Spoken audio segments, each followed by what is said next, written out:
Good morning, friends, and welcome back to another Wellness Wednesday.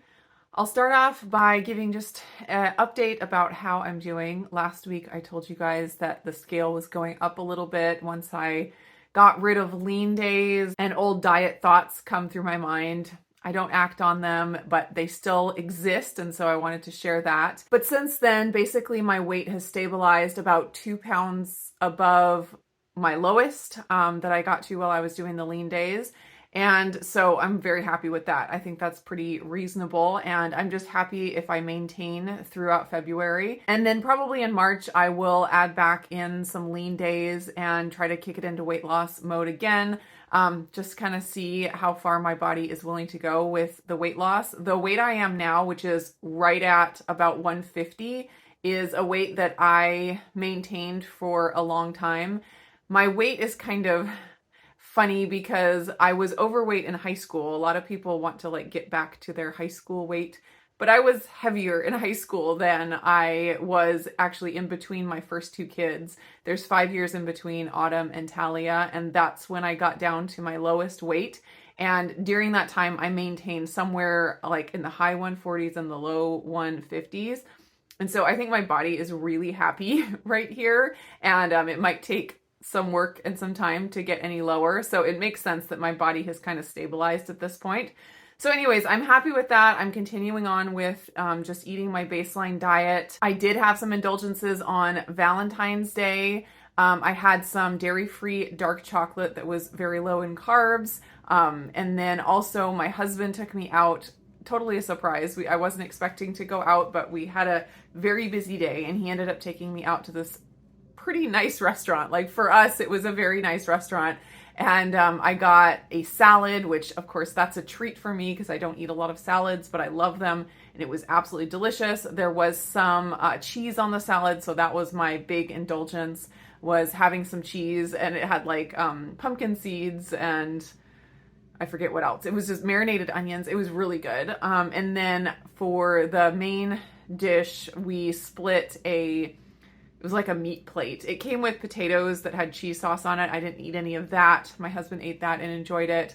But there was some really slow cooked, I think it was braised beef ribs. There was some flat iron steak and some really good sausage. So I enjoyed that thoroughly, and it was wonderful. We had a great Valentine's dinner together, and my weight, was fine. My weight didn't really budge. And so I feel like I've really stabilized right where I'm at, right at that 150 mark. So happy with that. Just continuing along with my February on my baseline diet. So for this Wellness Wednesday, I thought I would do a Q&A. I haven't done a diet Q&A for a while, and I got a lot of questions on my last couple of Wellness Wednesdays, and I'm getting to the point where I have a really hard time getting back to all the questions that I get in comments and messages and all of that. And so I thought just a video Q&A, putting it out for everybody, because I do get a lot of reoccurring questions.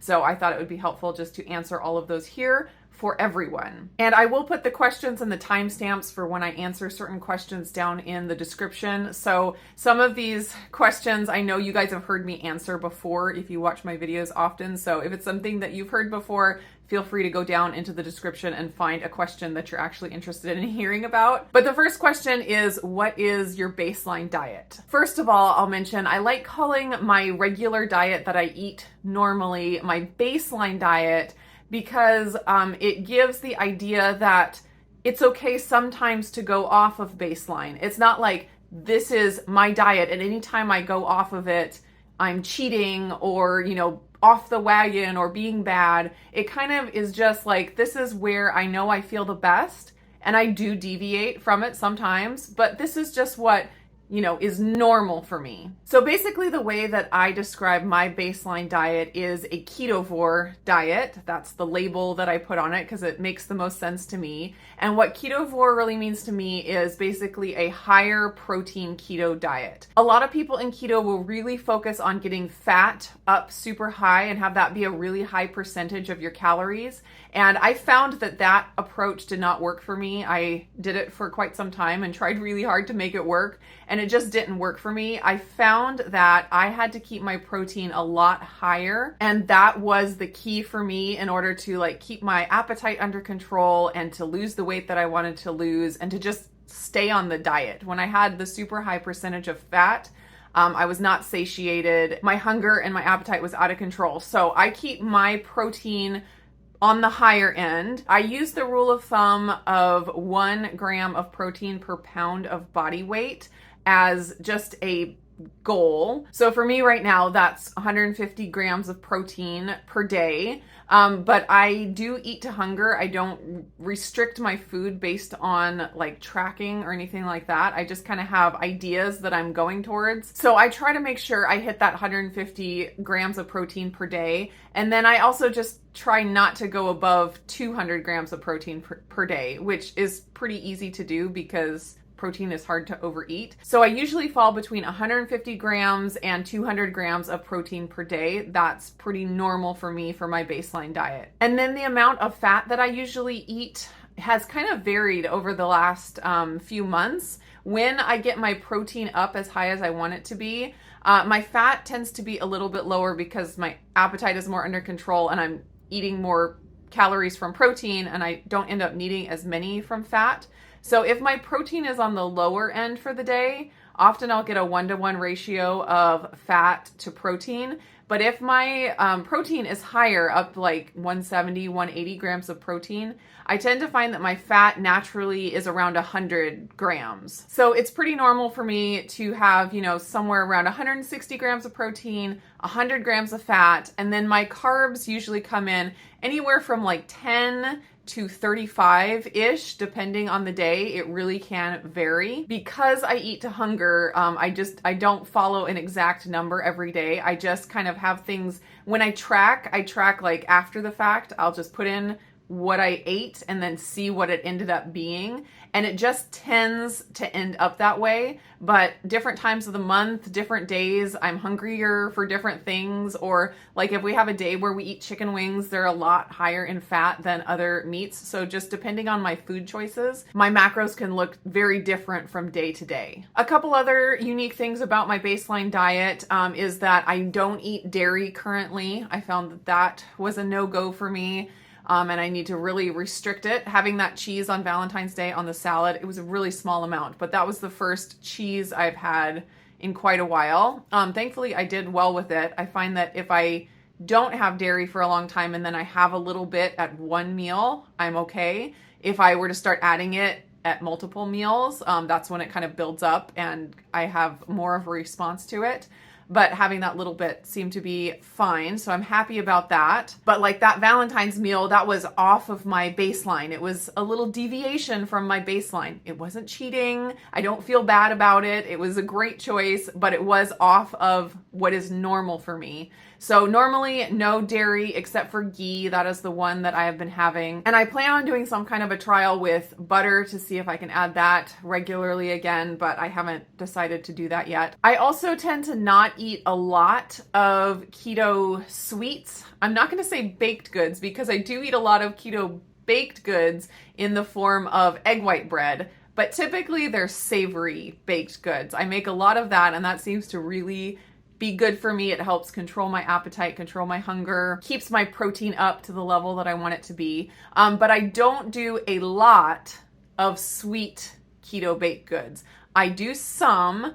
Right now it's been primarily in the form of like sweet crepes. I've been making my egg white crepes and then having a little bit of the RX sugar maple syrup on that. Those are really good. I found that the RX sugar maple syrup so much better for me than the other maple syrup I was using before. That one was really bad on my digestion. I don't know why, because they're made with the same ingredients. But the RX sugar one, I have no problem with, and I have been loving that. But I don't do a lot of cookies, cakes, pies, puddings, all of those things. I don't do a lot of desserts. I tend to try to just save those things for special occasions. Every once in a while, I'll get the urge to make something, but it's actually pretty rare. I also don't eat nuts. I have found that those aren't great for me digestively. They're pretty much as bad for me as eating grains, and so I don't eat those at all. So that cuts out a lot of keto baked goods too, and like processed foods, because a lot of those have almond flour and things. So those are things that I just don't even touch. So that's pretty much a general overview of what my baseline diet is. And I had somebody ask how I came to find my baseline diet. And basically it's just a lot of years of trying different diets and gaining information over time. Also doing a lot of elimination diets where I cut a lot of things out for a long period of time and then added things back in gradually. Kind of saw how I reacted to things and decided what was worth it, what wasn't worth it, what was like ideal that I wanted to base my diet on, and what was, less ideal, but I could still have in my diet. And it really just took a lot of time and a lot of trial and error. And I feel like I continue to do that. It was just like 6 months ago that I decided to cut out dairy and found that it really needed to be out of my baseline diet from now on. And so I'll continue to, refine and test and find out more about how my body responds to things. And my baseline diet will continue to evolve. All right, next question is, how do I change up things for lean days? And this is actually very simple, should be a very quick answer. I just lower the fat. I keep my protein very high in there between 150 grams and 200 grams of protein per day.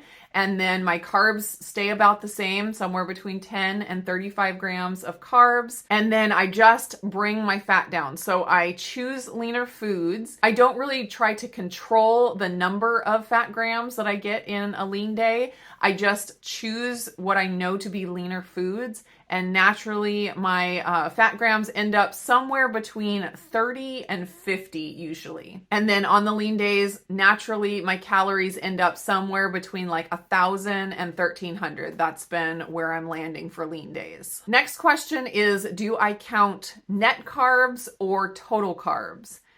And since I'm not really focusing on controlling the exact number of carbs that I eat, I don't really count either because I'm not restricting to a certain level. I am aware of how many total carbs and how many net carbs I get just because I see it when I log my food, and I have logged food enough over the years that I just have an idea of how many carbs are in certain things. So I'm aware of it, but there's not like a number that I'm just trying to shoot for, whether it be total or net carbs. If I were going to try to restrict the number of carbs, like for an experiment or something, I would go towards total carbs.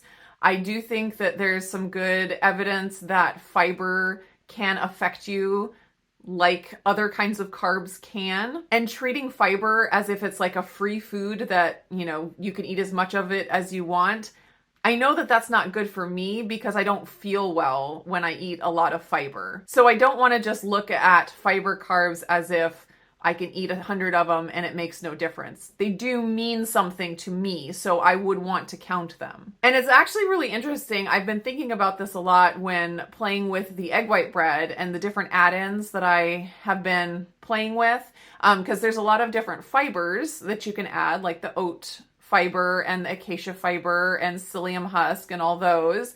And then there's starches that you can add that I have used, like arrowroot starch, and I want to try tapioca starch.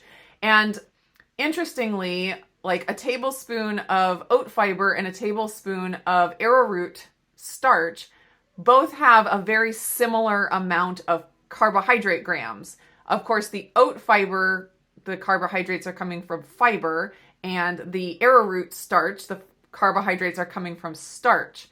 But for me, what I've noticed is that I actually do better with carbohydrates coming from starch than carbohydrates coming from fiber. Like, I feel healthier. The fiber messes with my digestion, makes me feel bloated and gross. And I feel like I digest the starch carbs a lot more easily. Now, of course, I know that metabolically, if I were to eat a lot of the starch carbs, it would not be good for my blood sugar. So I'm not talking about eating lots and lots of starch carbs, but when I'm thinking about adding in a little bit of 10 grams of carbs per recipe, 1 gram of carbs per serving, I am actually tending to go towards the starch carbs because I feel like my body is healthier eating that little bit of carbs from starch than that little bit of carbs from fiber. So that's a really long answer to a very short question, but basically I don't count either, but if I were, I would count total because I feel like fiber shouldn't be free. So the next question is why I decided to give up dairy.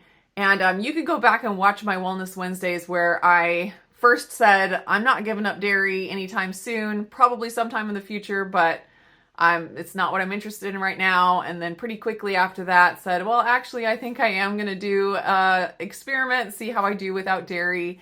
And very quickly after I dropped the dairy, my weight that had been very steady for like several years started to drop. So I started losing weight that I wanted to lose for a very long time.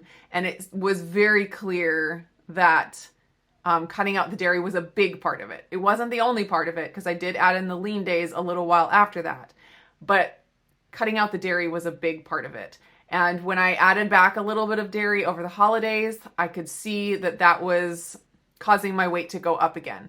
So anyways, I don't feel as well when I eat dairy. I feel more cloudy and maybe a histamine response, something like that, just, like that cloudy feeling. And then my weight. And my weight is one of the biggest reasons that I'm not doing dairy because my other symptoms with it were not that severe. So if I was at a weight I wanted to be and eating dairy didn't affect that, I probably would add in a little bit more dairy. But because I know that as soon as I start eating dairy, my weight starts going up and I'm not able to lose anymore, it just makes sense to keep the dairy out. And so maybe once I do get to a weight that I want to stay at, I'll do some more experimenting with dairy and see what's worth it and what's not, and what I need to cut out forever and what I can have sometimes. Next question is, are you going to start logging on Carb Manager again? And I forget who asked this, but she was saying that she enjoys seeing my stuff on Carb Manager because it gives her ideas. And so the answer is, I think so. I think I am. I stopped counting in February just because I wasn't doing the lean days. And I think counting and tracking is a good practice to gain information, but I don't think it's necessary to do forever. Once you get some good information and you understand like how certain things break down, and when you eat these certain kinds of foods, it breaks down to this amount, it just is unnecessary to continue to track. You just eat, and I can do that. I can eat on my baseline diet the way that I know my body feels best at, and I know that it'll end up being about these macros. But one thing that I have been thinking about, and this goes back to what I was talking about last week about the scale going up, is I would love to figure out a baseline diet for maintaining my weight. And I listened to a really great podcast from Ketogenic Girl. Her podcast just changed to the Optimal Protein podcast, which is really good. Lots of great information about protein. But she was interviewing the carnitarian, Linda, and she was talking about figuring out what protein percentage in her diet worked well for her. And she doesn't do any kind of lean days or switching back and forth. She just has one basic diet and percentage of different things that she eats, day in and day out. And so she was talking about how she was at, I think she was at 60% protein in her diet, which is pretty high. And she wasn't feeling well. And she dropped it to 50% of her calories coming from protein. And she said that was like the magic number and she felt amazing. And so I am interested in kind of playing with the protein percentage in my diet and finding a protein percentage that I can eat, every day and not have to do the lean days, alternating forever. So because of that, I may start tracking again and try to tweak things a little bit.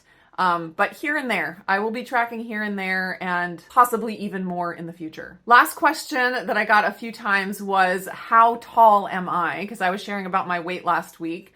So I think I am about 5'4.5". My husband thinks I'm 5'5". I don't know. I think I'm 5'4.5". And so at my weight right now of 150, I'm still barely in the overweight range on the BMI chart, which I know is not a great measure of if you're overweight or not. It's not. But anyways, it exists. And so I am apparently still overweight according to that. I could go down to 110 pounds at my height and apparently still be healthy. I know I would look like a skeleton at that point. But basically, if I lose about 3 more pounds, I'll get to be in the normal range, which is very exciting.